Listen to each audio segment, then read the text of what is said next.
Et si l'Antarctique cachait un secret inimaginable? Et si nous n'avions pas découvert le continent glacé en 1820, mais plusieurs milliers d'années auparavant? Si une civilisation très développée existait bien avant notre époque, qu'elle avait franchi des étapes incroyables et parcouru le monde entier, l'histoire de l'humanité s'est-elle vraiment déroulée comme le disent les manuels officiels? Ou existe-t-il des preuves d'une vérité historique qui bouleverse notre vision du monde? Si les théories que je viens de mentionner te semblent familières, alors tu auras certainement entendu parler de Graham Hancock. Né à Édimbourg le 2 août 1950, ce chercheur alternatif divise le monde en deux camps. Ceux qui rejettent ces hypothèses controversées comme des absurdités absolues, et ceux qui croient qu'il a découvert le vrai passé. Quiconque a prêté attention au cours d'histoire sait que les Sumériens sont considérés comme le premier peuple à avoir franchi le pas vers une civilisation avancée. Installés dans le sud de la Mésopotamie au 3e millénaire avant notre ère, les Sumériens ont développé l'écriture cunéiforme ainsi que la bureaucratie et les systèmes d'irrigation artificiels. Et selon Hancock, franchir ces étapes n'était en rien aussi difficile qu'il n'y paraît à première vue. Les Sumériens ont été aidés dans leur ascension civilisationnelle. Une hypothèse sûre qui, selon Hancock, s'applique à toutes les civilisations anciennes. Mais comment cela est-il possible?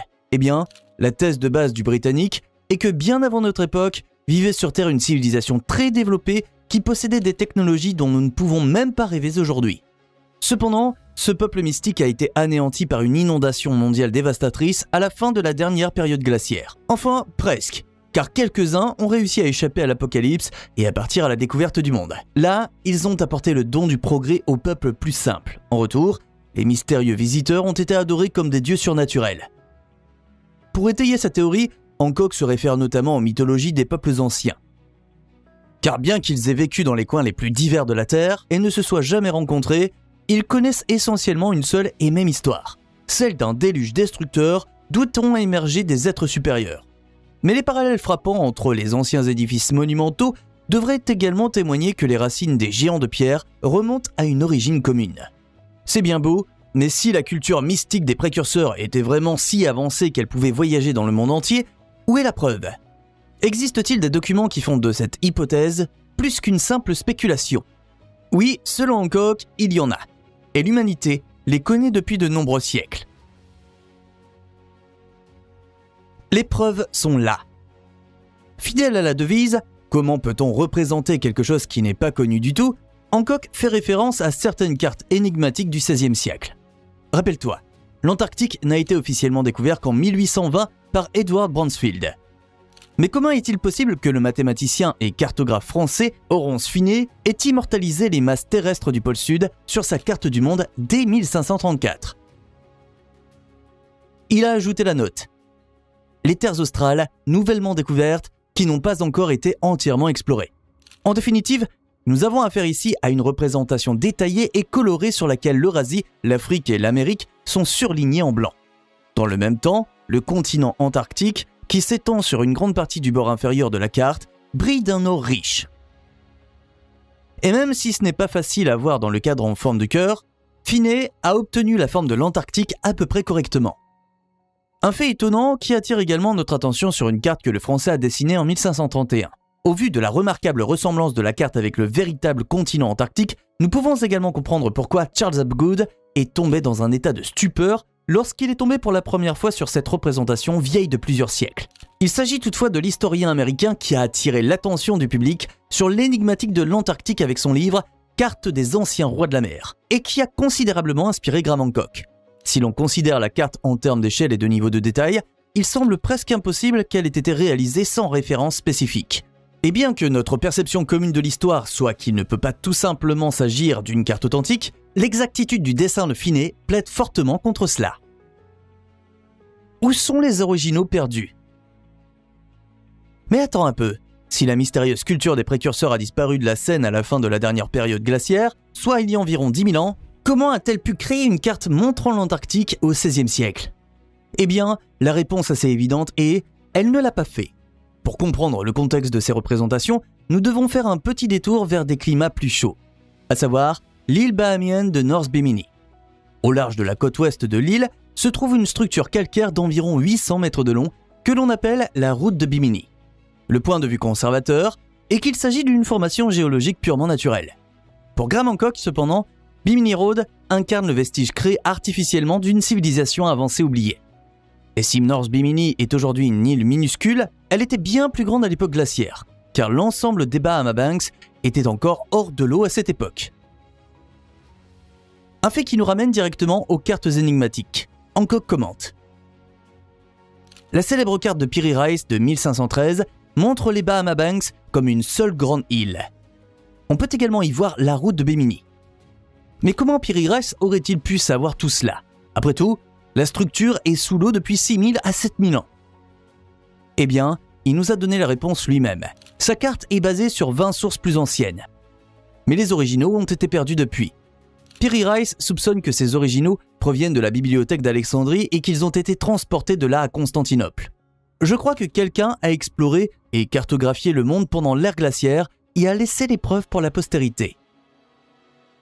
Pourquoi les cartes sont-elles incorrectes? Par conséquent, les originaux millénaires ont également été utilisés pour mettre l'Antarctique sur papier. À cet égard, Hancock fait intervenir la carte du monde de Pinkerton datant de 1818. Bien que cette représentation soit basée sur l'état actuel de la recherche à l'époque, elle ne nous montre qu'un immense espace vide où se trouve en réalité l'Antarctique.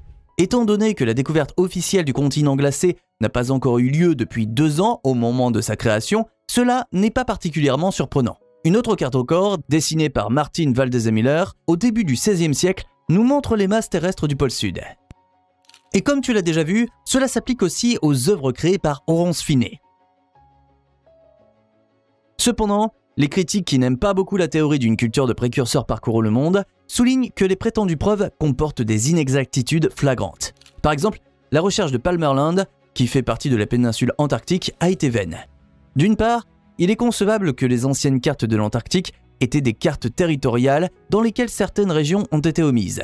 Par exemple, le Canada et le Mexique ont également été omis sur certaines cartes des États-Unis. Cependant, les rivières représentées sur la côte nord-ouest de l'Antarctique occidentale vont à l'encontre de cette hypothèse. Cela suggère que la région était délimitée par une étendue d'eau, alors qu'une frontière terrestre entre Palmerland et l'Antarctique occidental montrerait une limite fixe.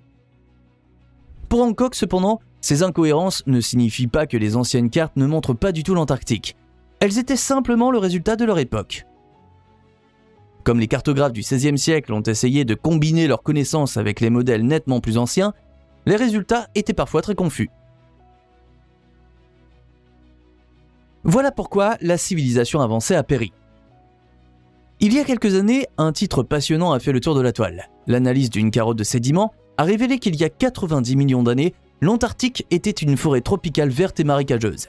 A l'inverse, ne serait-il pas également possible que les racines de la mystérieuse civilisation prédécesseur se trouvent juste là? Eh bien, selon Graham Hancock, ce n'est pas particulièrement probable.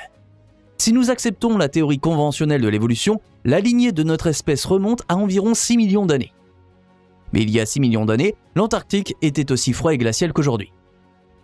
Mais lorsque j'ai écrit mon livre Fingerprints of the Gods en 1995, je m'intéressais encore beaucoup à l'Antarctique. Cela est principalement dû à Charles Hopgood, qui a avancé une théorie très controversée à l'époque. La théorie de la dérive crustale de la Terre.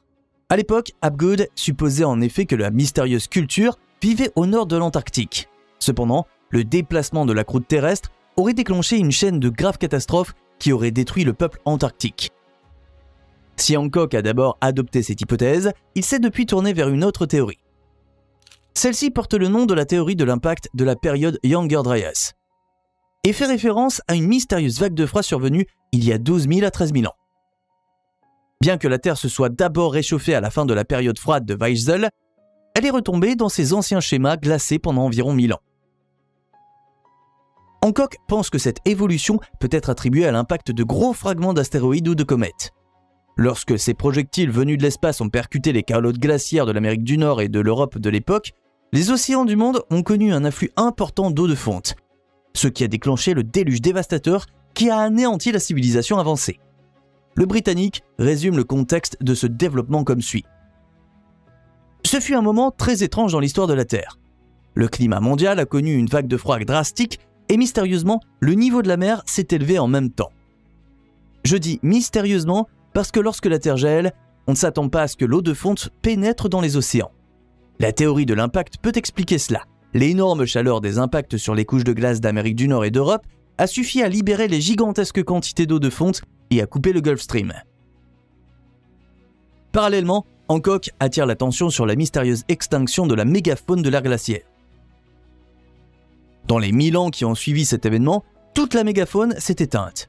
Peu importe les tigres à dents de sabre, les mammouths laineux et les paresseux géants, ils ont tous disparu de la scène et ce n'est pas sans raison. Ils ont été victimes du cataclysme de la période de Younger Dryas. Et selon le Britannique, ce ne sont pas du tout les seuls habitants de la Terre à avoir péri à cette époque. Tu aimes découvrir l'histoire sous un nouvel angle? Alors abonne-toi et reste informé.